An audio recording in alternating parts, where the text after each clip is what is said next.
एक बार की बात है, किसी गांव के मंदिर में देव शर्मा नाम का एक प्रतिष्ठित साधु रहता था। गांव में सभी लोग उनका सम्मान करते थे। उसे अपने भक्तों से दान में तरह तरह के वस्त्र, उपहार, खाद्य सामग्री और पैसे मिलते थे। उन वस्त्रों को बेचकर साधु ने काफी धन जमा कर लिया था। साधु कभी किसी पर विश्वास नहीं करता था और हमेशा अपने धन की सुरक्षा के लिए चिंतित रहता था। वह अपने धन को एक पोटली में रखता था और उसे हमेशा अपने साथ लेकर ही चलता था। उसी गांव में एक ठग रहता था। बहुत दिनों से उसकी नजर साधु के धन पर थी। ठग हमेशा साधु का पीछा किया करता था, लेकिन साधु उस गठरी को कभी अपने से अलग नहीं होने देता।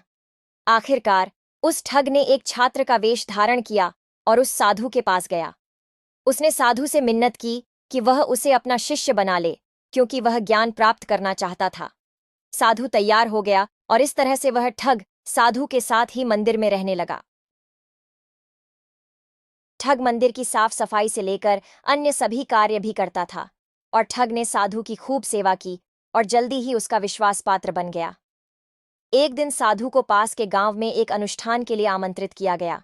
साधु ने वह आमंत्रण स्वीकार किया और निश्चित दिन साधु अपने शिष्य के साथ अनुष्ठान में भाग लेने के लिए निकल पड़ा।